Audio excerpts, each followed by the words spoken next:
Hello, everyone, and welcome to this week's episode of Inside Out. I'm your co-host, Jordan Rodriguez, and alongside of me is Emily Norman. Emily, it's been a crazy week in Minot. We've had the bubble collapse. We've had tons of snow. So I know it was crazy. I knew there was going to be a lot of snow, but I still was shocked when I was looking outside of my window. Yeah, so definitely a pretty devastating week overall for Minot State, but something to look forward to this weekend is the Powwow on campus. And Maya, you'll be working that, correct? Yep. I'm super excited. Emily and I will be working the registration table tomorrow from 2 to 4, so you should come visit us, have fun. I'll check it out. And yeah, check out the Powwow. Looking forward. The 32nd annual Spring Honor Dance and Powwow celebration returns to Minot State. The event is Friday at 7 p.m. with the grand entry and will end the following night with the honoring of the graduates and their families. Other events that will take place this week include a teepee raising, tribal college leadership roundtable discussion, and MSU's annual spring birth. The event will be open to the public, have music and snacks, and will honor Native American community members. The finale of the powwow will start at 8 p.m. on Saturday.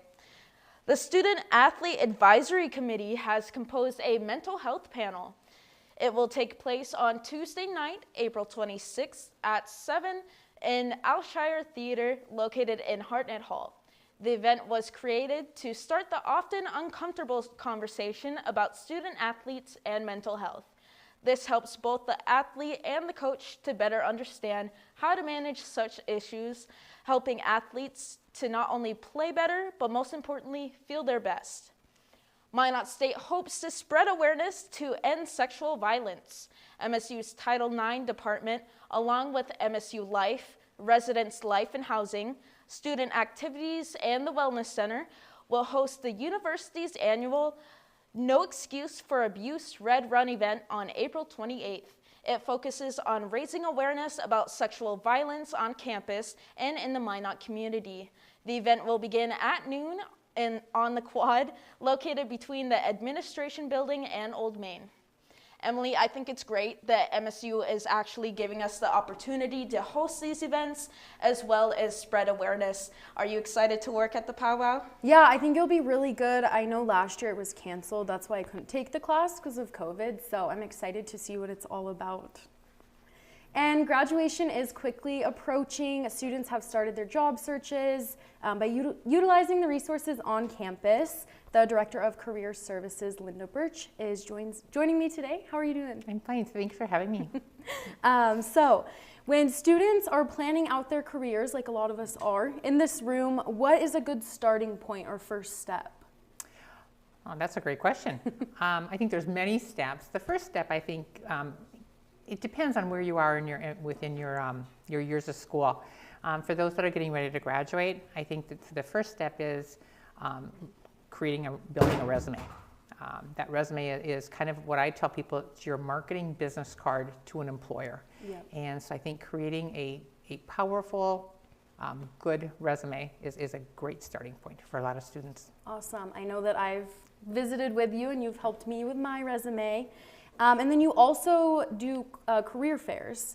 So when students are attending these career fairs on campus, what's your biggest piece of advice for networking at these events? Well, first of all, we hold 3 career fairs throughout the school year. We hold a healthcare fair really designed for our student nurses, our rad tech, med tech students. We have an education fair. Lots of school districts looking for teachers, and then we have what we would refer to as our career fair. Okay. And one piece of advice I'd say, not only do you have that polished resume in your hand, but creating a little bit of an elevator speech. In 1 minute, 2 minutes, how would you introduce yourself to an employer and sell yourself? And the reason it's called an elevator speech is because in the old days, what if you got stuck in an elevator with someone? Yeah. What would you chat about for that minute or two to sell you as one of the top candidates for a position? That's a good way to put it. I never thought of it like that. And you had mentioned strong resumes. So what is that process like for building a resume that does make someone stand out?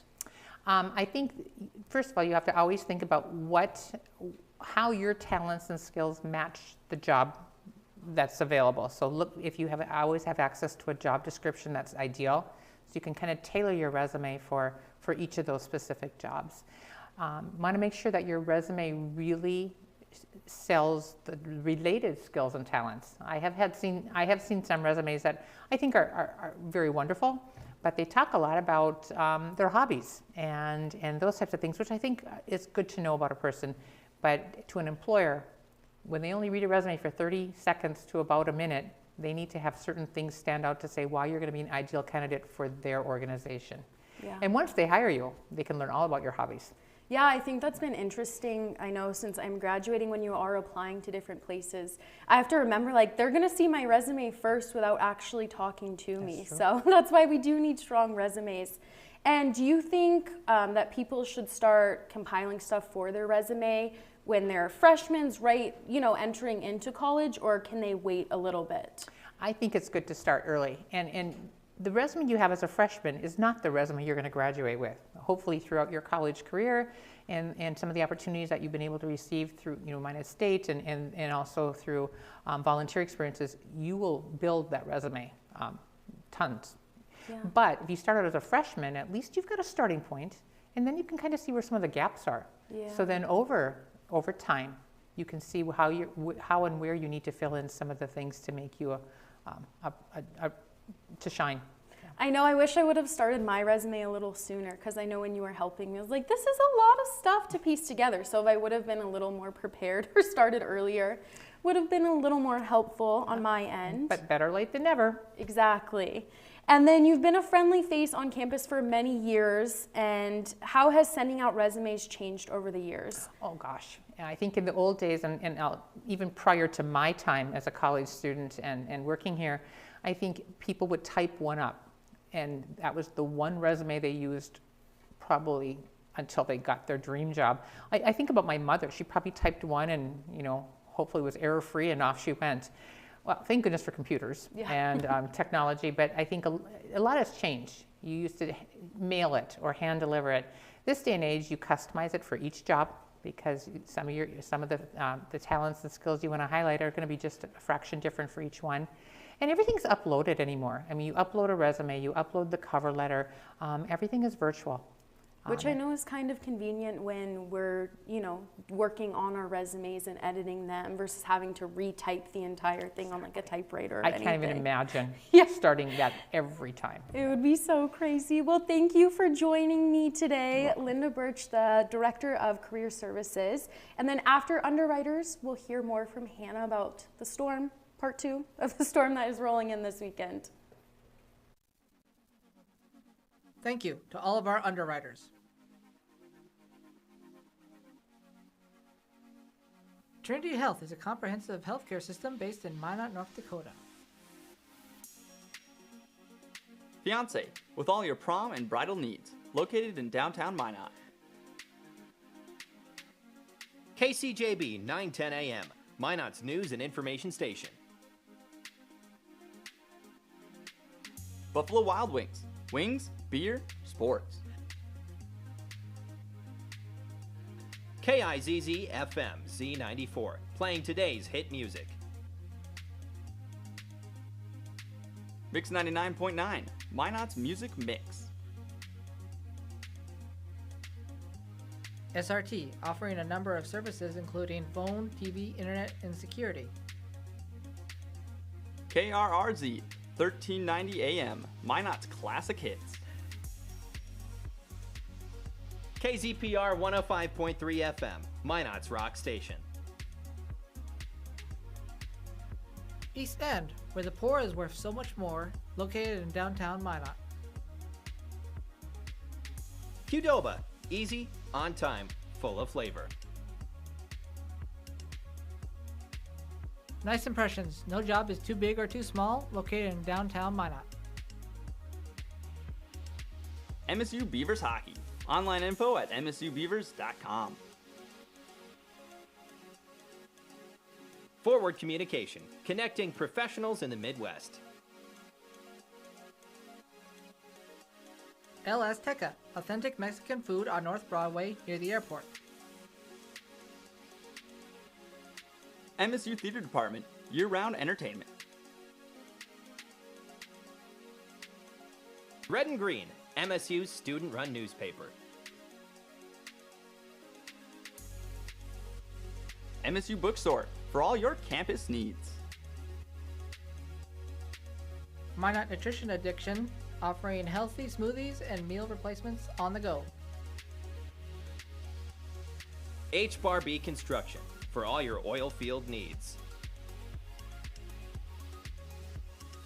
Bear's Cat Donuts, located on Broadway across from Minot State campus.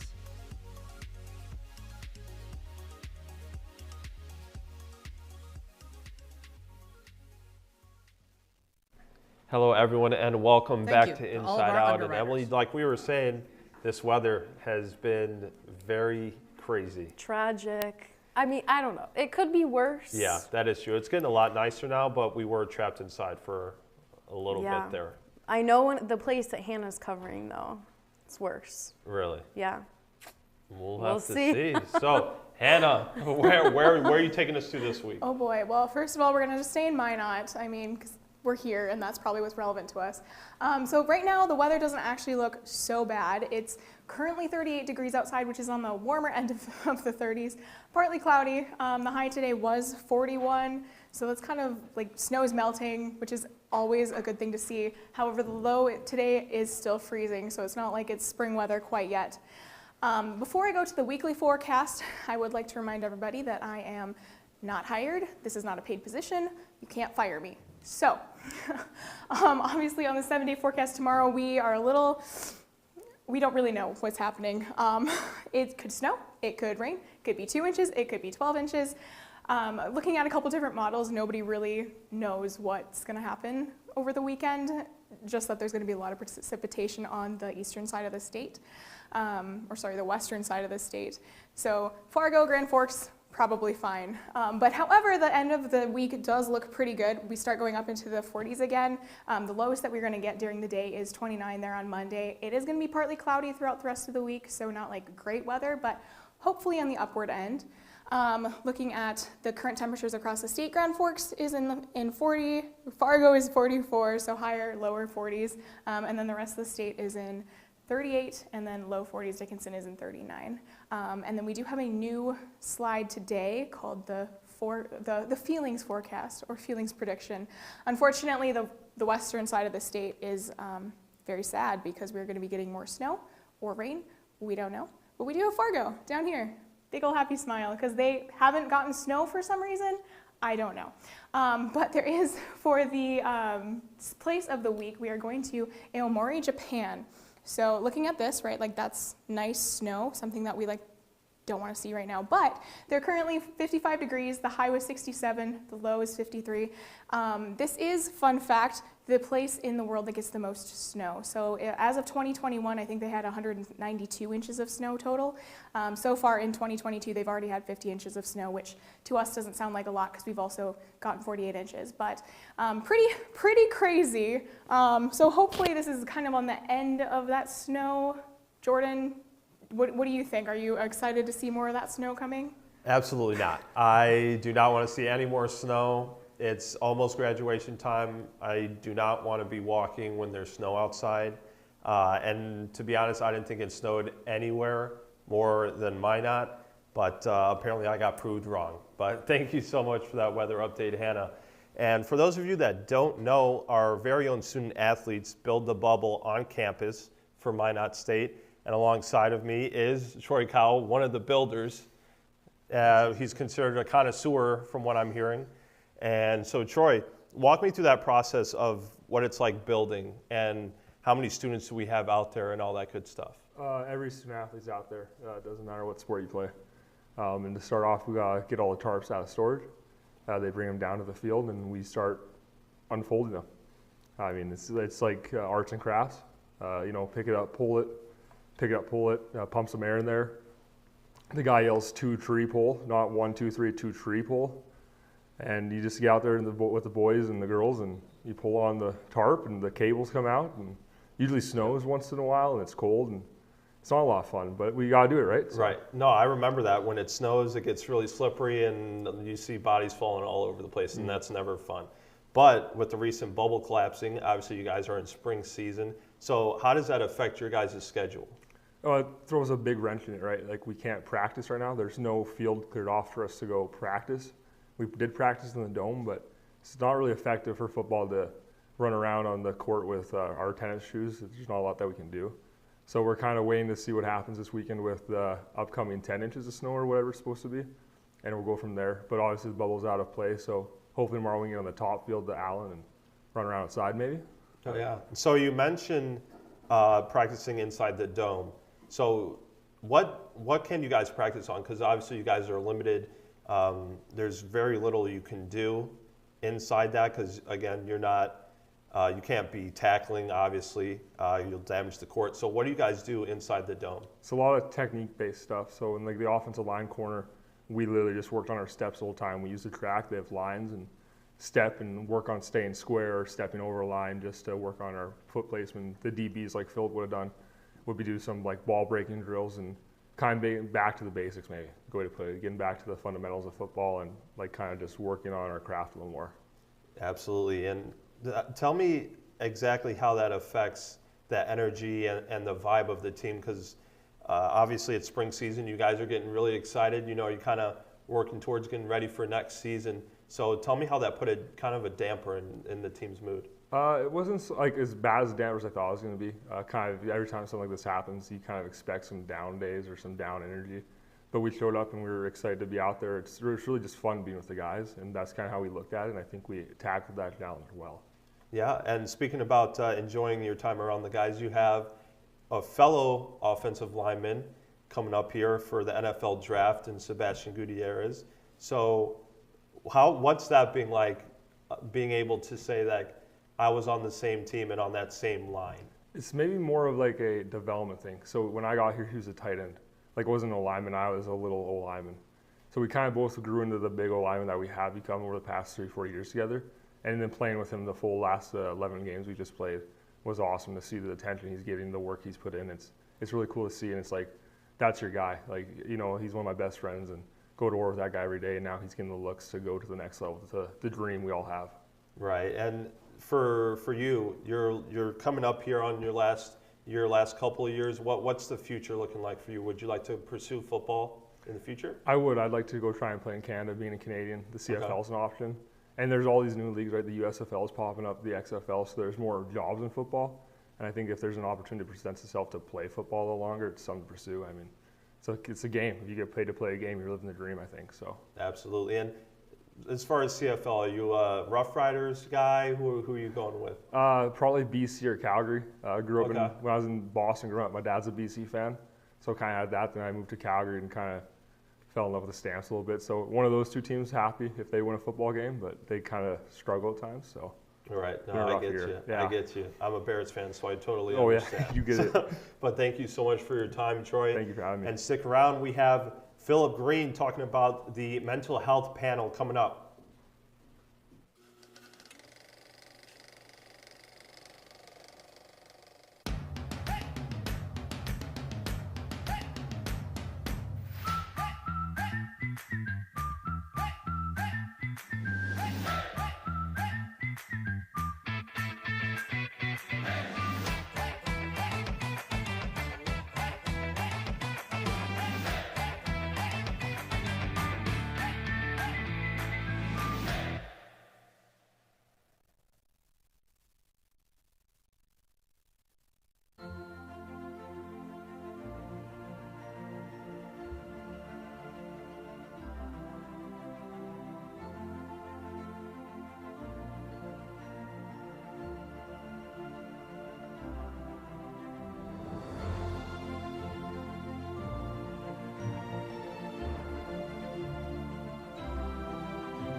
Hello and welcome back to Inside Out.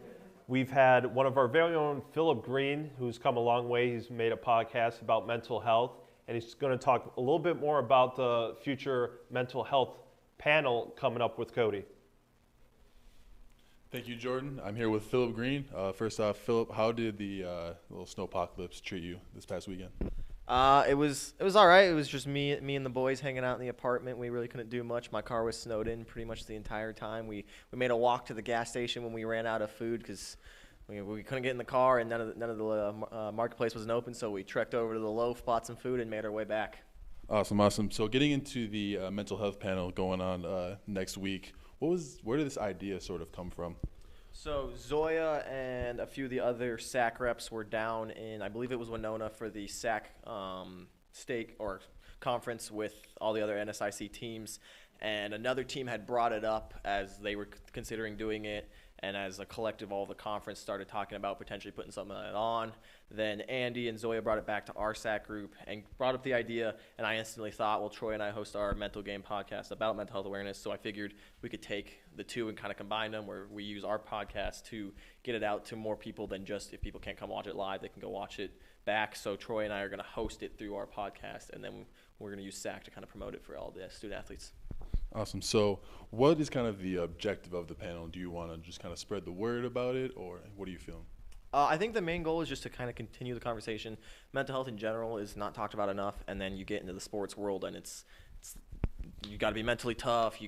There is no mental health. You just grind through it. It's all grit. You can't have feelings. You're weak or you're emotional if you have these things. So we want to just continue to get that conversation going because it's an important thing in the athletic community. It makes athletes play at their best when they're feeling their best, and that's both physically and mentally. So our goal is to get mental health to be kind of viewed at the same way that physical health is in sports. There's a pretty wide array of people going to be speaking on the panel. There's a doctor, there's coaches, players. What's kind of the subject matter that you think they'll be talking about on the panel? Well, luckily we were able to, when we decided that we were going to do the panel, we went and sent out basically a question form to all the student athletes on campus and said, hey, list any mental health related questions that you want to be heard, and then we'll send it to us and we filter them. So it's nice because all the athletes who come, those questions are coming directly from them. And then we're going to individualize a few questions for Dr. Matter and a couple for the coaches, based on what kind of the questions are. But it was awesome that we were able to send it out to every athlete on campus. As an athlete, what do you think the importance is of an athletic department really prioritizing mental health for their athletes? I think it shows that the athletic department views them as more than just athletes. Like, we aren't tools. Obviously, athletics brings in a lot of money for schools, but we're not just athletes. We're students. We have all these different things that make us who we are, and like athletics is important, but we can't perform at our highest if we aren't there mentally. One more question. Who are you looking forward to most to be speaking on the panel? I think it's going to be really cool when both you and Zoya tell your stories. I think it's a unique perspective to hear what you guys have gone through as athletes. It's something that a lot of people aren't comfortable talking about, especially in front of that many people. So I think that'll be awesome. And I think with you two talking, it'll make others feel more comfortable that maybe they're not going to talk in front of all 400 athletes on campus, but it might make them feel more comfortable to go talk to a teammate or a coach because they saw that you guys were brave enough to do that. Awesome. Thank you so much. Again, that was Philip Green from SAC. Back to you, Jordan. Thank you, Cody. And that's really cool to see that MSU, especially the athletic department, is starting to take mental health more seriously. Yeah, especially since it is such a serious topic, and like they were saying, it's hard for some people to talk about. So I'm glad that they're providing a space for it to be more of an open conversation. Absolutely. And sticking on the topic of sports, Cole, last time we had the show, we talked about the Toros having to win 2 games throughout the remainder of their season. Did they follow through? What happened? Unfortunately, they went on a 4-game losing streak and lost out on that final playoff spot. So an unfortunate ending, an abrupt halt to the Toros season.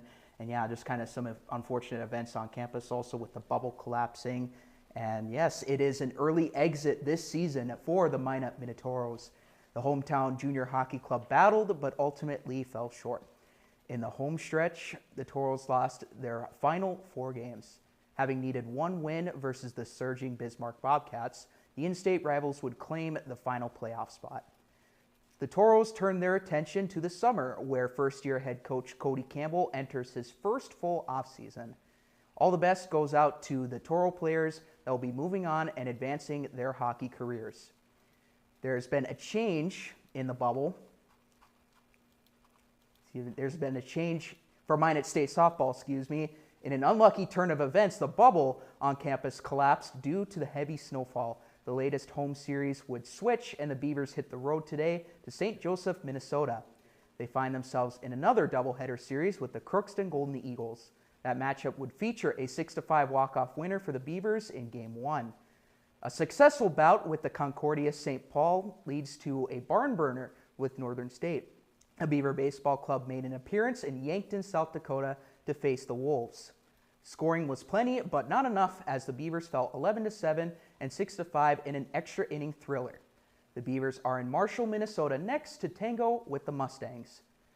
When the spotlight was bright, the young Beaver golfer shined. It was a fantastic turnout for Carlos Caloca in the NSIC Men's Golf Championships.